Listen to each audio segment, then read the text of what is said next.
What is up, guys? We just hit 500 subs, and I always say this, but this is truly the greatest community, and I'm so excited to see our Marvel Champions community grow in 2024.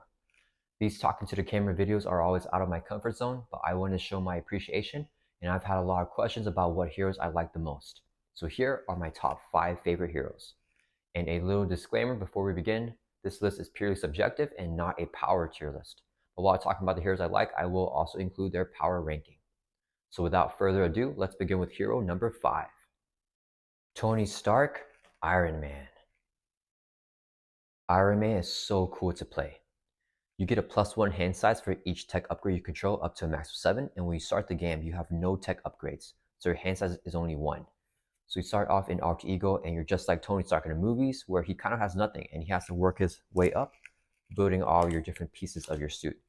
Then when you're fully built out, you have a hand size up to 7, which is really powerful and so much fun. And it feels very thematic, being Iron Man and slowly working your way through the game and trying to build that suit.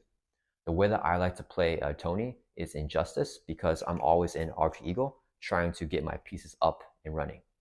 My favorite card in Iron Man's kit is got to be Pepper Potts here. This is a resource card where you can generate the resource of the top card in your discard pile if you exhaust her. So if you use like a double resource and you have that on top, she can generate that double resource again. This is super duper fun, and it always feels thematic playing him. But the one thing that I kind of dislike about Iron Man is whenever he is fully built up, I feel like that he decks out super duper fast. So you have the hand size of 7 whenever he's all built out. And whenever you're playing your Repulsor Blast, you have to discard the top 5 cards of your deck to do more damage. And I just feel like I'm always running out of cards, and when I'm built out, I feel powerful, but I feel like I'm on a timer to try to gun the villain down, or else I just keep decking out and keep getting more encounter cards, which stack up and end up not being as good. And it's hard for me to find that balance with him, because I feel like if I include more cards in the deck to prevent decking out late game, my early game is weaker because it's hard for me to find the pieces of his suit. My personal power ranking for Iron Man is A tier. I think he can handle pretty much about every villain in the game, but he's not super consistent, because if you have a really bad hand when you start the game and you can't get your pieces of the suit that you need, then he can have a really rough time, especially in the beginning. But once he's built out, he's as strong as any other hero in the game. So for those reasons, Iron Man is my 5th favorite hero in Marvel Champions. So let's gather up his suit, and we can put him right here. And then my 4th favorite hero in Marvel Champions is Groot. I love playing Groot. A lot of cards in Groot's kit revolves around getting growth counters. Whenever he is in hero form, any amount of damage that Groot takes, instead you remove that amount of growth counters instead. So he feels just like his character in the movies, where he's very big and he'll take a lot of damage, and he gets really small and becomes baby Groot, and he's slowly trying to build those growth counters back up again. That is so thematic and so fun. And the payout is pretty good too with these 2 cards. I am Groot and I am Groot. This one is a hero action thwart. You can remove threat from a scheme equal to the number of growth counters on Groot.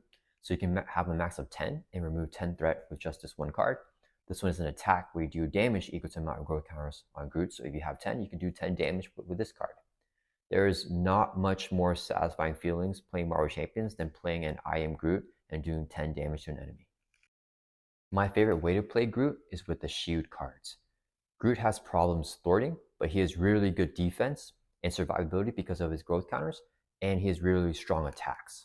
So I have Groot defend all the shield allies, and then the shield cards are really good at thwarting, so they help Groot do the thwarting. I feel it's one of the best fits in the game, and it's so much fun playing it and taking advantage of my favorite card of Groot's, Fertile Ground, which is an Alter Ego action where you get a growth counter and you can draw a card if you exhaust this card. The one thing that really hurts Groot is that his force interrupt, where you lose growth counters, if Groot takes damage, is a force interrupt, not a regular interrupt. So that means that you have to activate it whenever you can. So he can't choose to retain growth counters to use his strong cards. You must lose them. And that balance between losing them and trying to gain them back and not being able to choose is very, very tough to play around sometimes. For those reasons, my power ranking for Groot is B tier. I think he's still super duper good and viable, especially late game, because the I am Groot here does 10 damage. This I am Groot can remove 10 threat, and the Fertile Ground is still a really, really good card. But I feel like a lot of his other cards don't really do anything, especially the way that I play him.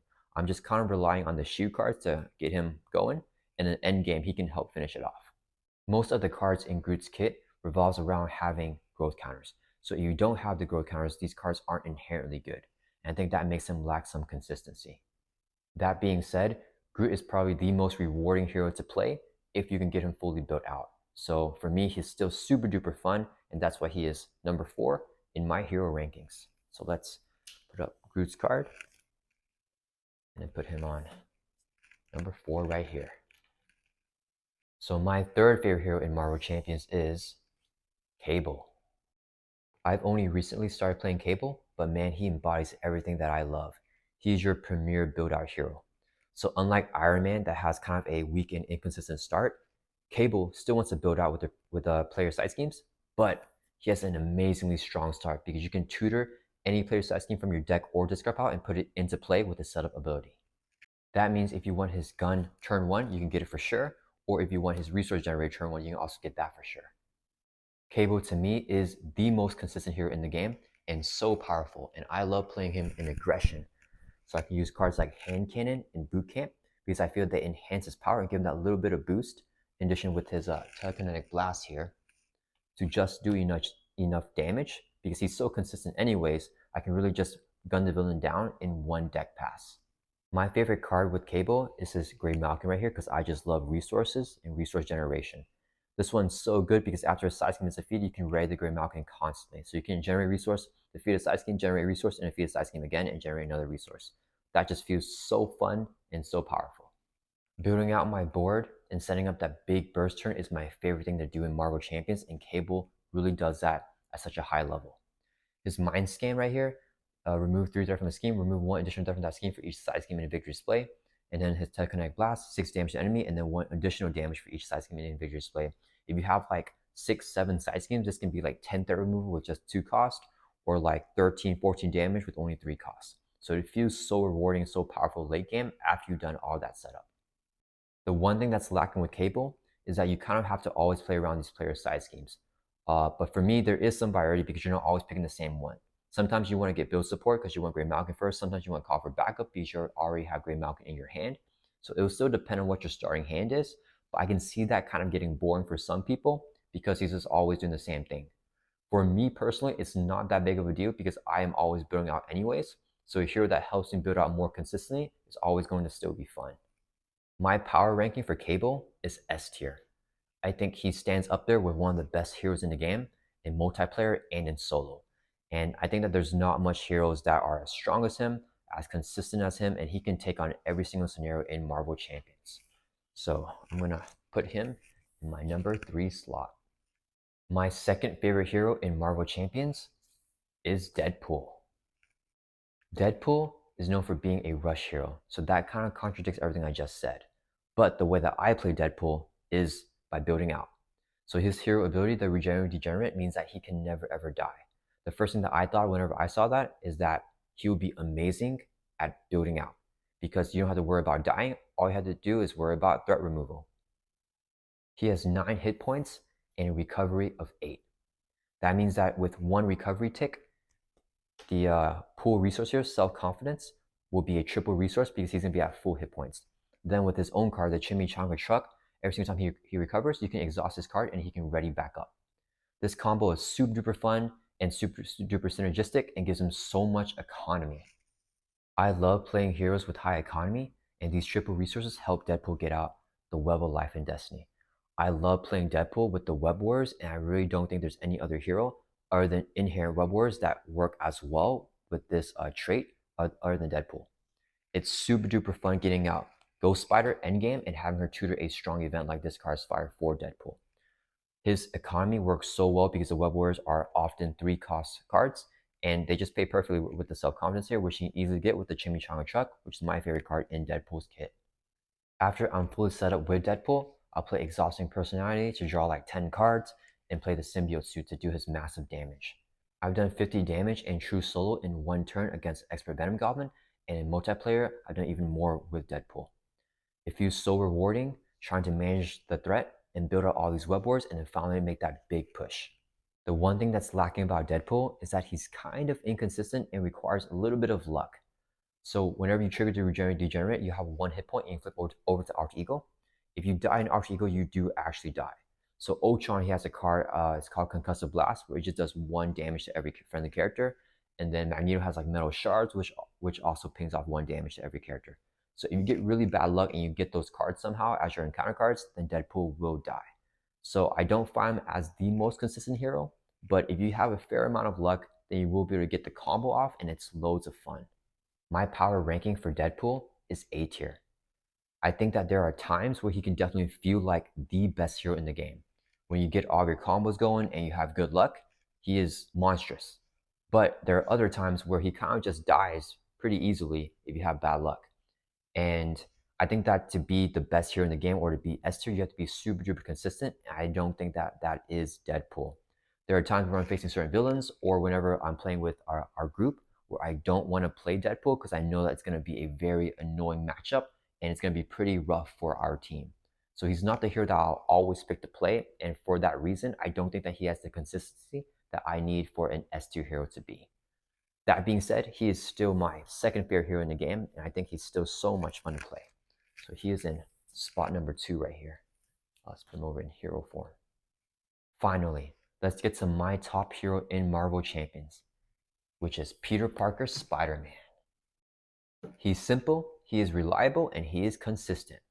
I love playing Peter Parker Spider-Man, and I feel like all of his cards are so thematic, and they just reflect his reliable character. Every time I play Spider-Man, I feel like I am Spider-Man. With his Spider Sense, where you can predict an enemy attack and draw a card. You have Backflip right here, where you take any amount of damage, you can prevent all that damage for 0 cost. This is arguably the best defense card in the entire game. You also have Aunt May here, a 1-cost support, alter ego action, heal 4 damage from Peter Parker. This is arguably the best healing card in the game. Spider-Man has pretty simple abilities. Having the proportional strength of a spider, he can stick to things, he has Spider Sense, and that just reflects really well in this game. Even with cards like his Spider Chaser, where he throws it on a minion. When you defeat the minion, you can remove 3 from a scheme, and it's webbed up, where it just feels like you're just webbing up the villain. My favorite card in Peter Parker's kit is Aunt May. Her ability to heal lets Peter just constantly take hits, and if he flips over to Arch Eagle form, Aunt May can always heal him back up, and then he'll be back and ready for the fight. That to me feels so thematic because Peter Parker isn't about preventing all the damage. He takes so much damage and then he just gets right back up. And Aunt May helps him do that every single time. And flipping over to Arch Eagle constantly goes in line with my favorite way to play him, Injustice, using my favorite Justice card, Beat Cop. Since I'm taking so much damage and flipping over all the time, Justice is a perfect aspect for me because I can make sure that I can have the threat handled. Peter Parker's Arch Eagle ability, Scientist, can generate a mental resource, and his hero ability can draw him a card whenever the villain attacks him. He has such high economy that I love building out with him. That's why I like expensive cards like Beat Cop here, because he can get them out pretty easily. With his bare bones kit, the aspect cards that you pair with Spider-Man really give him color. He can be a rush hero if you want, he can be a build-out hero if you want as well. To me, Peter Parker Spider-Man is the best hero, and he is the perfect hero for any beginner who just started playing Marvel Champions to learn about the game. He has such a simple and easy to understand kit, but the deck building can be so diverse depending on what cards that you pair with him. He can just really help you learn how to flip to Arch Eagle and take advantage of his awesome Arch Eagle actions, or you can stay in hero form the whole time, playing him more in protection. He's just a great all-rounder. The only bad thing I can say about Peter Parker Spider-Man are his Spider Chasers and Webbed Up. They just aren't that good. They are too situational and are often dead cards in my hand. That being said, there were definitely a handful of times where they came in clutch and saved the day, which felt very thematic and rewarding. My power ranking for Spider-Man is S tier. I think he has a low floor if his kit isn't optimized, but such a high ceiling, so much potential, and amazing consistency due to having 2 of the strongest defensive cards in the game in Backflip and Aunt May. Peter Parker is the hero I can confidently pick to play in solo and multiplayer and know that I can carry my weight. I can block for my friends, do the heavy lifting in thwart removal, and even do a good 30 damage burst turn to gun the villain down every now and then. Spider-Man is hands down my favorite hero in Marvel Champions. Let's put him in his well-deserved spot of number 1. So there you have it. These are my top 5 heroes: Iron Man, Groot, Cable, Deadpool, and Spider-Man. I hope you guys enjoyed this video and let me know your top 5 heroes in the comments.